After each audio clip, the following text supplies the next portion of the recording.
Let's talk about the foods. There's 7 of them that have the potential to actually kill you. So you need to know about these. So let's start at number 1, green potatoes. But guess what? If you are on keto, you're not going to be eating potatoes at all. So you're pretty much safe. But for those people who are not on keto, avoid green potatoes. When you see the green pigment, which is a combination of chlorophyll as well as solanine, realize that is a nerve toxin, and it becomes very toxic at about 3 to 6 milligrams per your kilogram body weight. And there's roughly about between 30 and 50 milligrams of this chemical in potatoes, but realize you have to be eating the green part of that potato. So if you're not on keto and for some reason you eat potatoes, just cut off the green parts, okay? I found the average person in the US consumes 1 potato every single day. So since there's a lot of people not eating potatoes because they're on keto, the other percentage of people are making up, and they're probably doing quite a bit of potatoes, probably not in the form of raw potatoes, but probably in the form of potato chips or French fries. But this compound, solanine, is a natural pesticide designed to protect the potato. But if you are exposed to it, it can cause nausea, vomiting, bleeding internally, paralysis, coma, and potentially death. All right, number 2, nutmeg, the spice nutmeg. The compound in nutmeg that's poisonous is called myristicin. And even at 2 milligrams, you'll get a fever and a headache. At about 7.3 grams, you can start losing consciousness. And if you consume 1 whole nutmeg, you could potentially get what's called nutmeg psychosis, because nutmeg mimics certain psychoactive compounds that they use in certain medications. There's been a report of an 8-year-old who ate 2 of the whole nutmegs and died.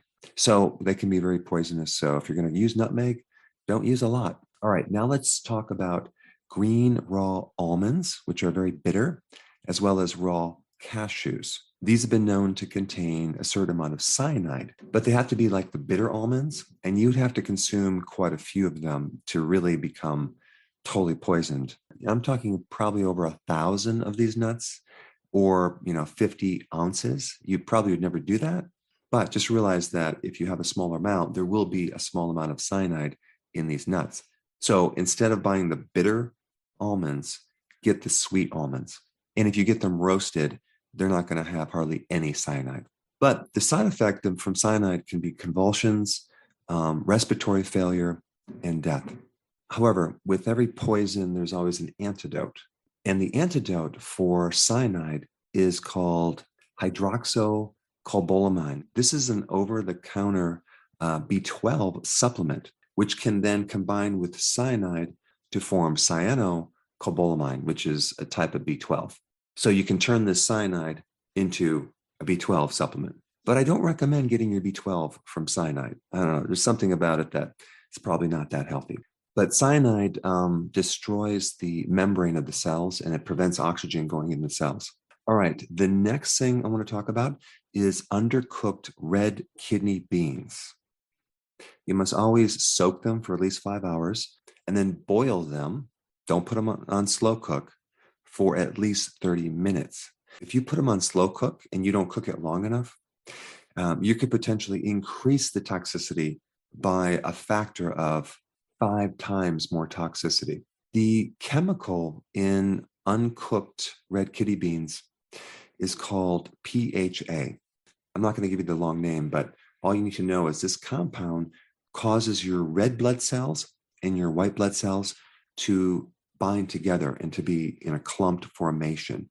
And the side effects are diarrhea, abdominal pain, vomiting, and even death. However, so far there has not been any human deaths. We're talking about rat deaths. If you give a rat 1% of this compound, apparently they do not live past 2 weeks. So for your pet gerbils and hamsters, do not feed them undercooked red kidney beans. But of course, if you're on keto, you're not going to be consuming too many beans, so you don't have to worry about it. Now, let's talk about the next one, brown rice, which if you're on keto, you're not going to be consuming either. But brown rice has arsenic. which can lead to heart disease and bladder cancer and many other symptoms. Now, the reason why you have arsenic in brown rice is because a lot of times the soils that they're grown on used to be grown on cotton, which was heavily sprayed with arsenic. Until fairly recently, they used to use a lot of arsenic in insecticides and pesticides. And so the soils have been contaminated, and that can get absorbed right into certain plants, but especially brown rice. Apparently, brown rice has over 162 times the levels of arsenic that could be considered carcinogenic. Now, the other problem with arsenic is that they used to feed it to chickens in their feed to increase weight gain, to create food efficiency. Now, what is food efficiency? That is a situation where the chicken is so fat, it's not eating anymore. It's not hungry anymore. And that's all because of arsenic. As far as I know, most of the companies that put arsenic in feed are no longer using those products, but don't quote me, there might be one or two that are still using it, specifically, I think, for turkeys. In 2011, they stopped using arsenic. But the problem is, before that, I think back into the 40s, they used it from 1940 all the way up until 2011. So we've all been exposed to arsenic, unfortunately. But of course, if you have been doing organic chicken, you'll be in pretty good shape.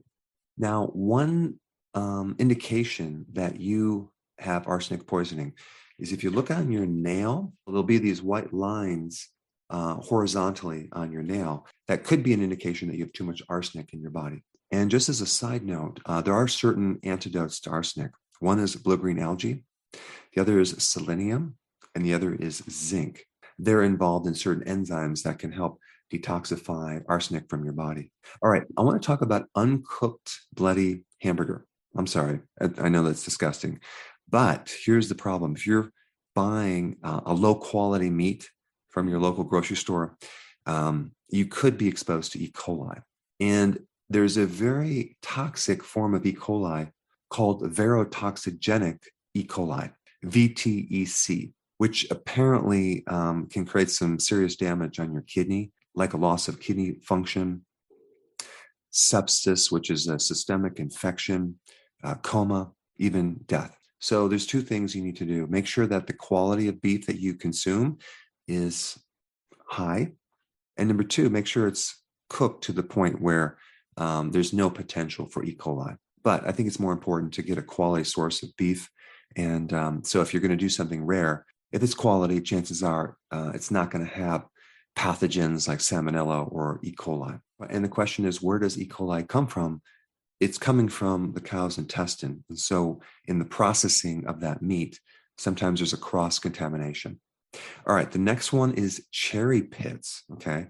Cherry pits have hydrogen cyanide. Now, I know you're probably saying, I don't consume cherry pits, right? I just consume the cherry. And of course, if you're on keto, you're not even eating cherries.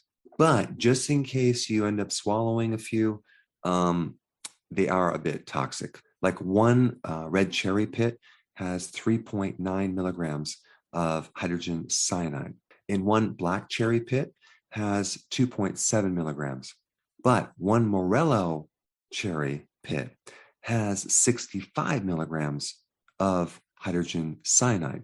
And the toxicity level would be between 0.2 to 1.6 milligrams per pound of your body weight. So if you're a pretty light person, let's say you weigh under 100 pounds, 0.2 times 100 pounds is 20 milligrams.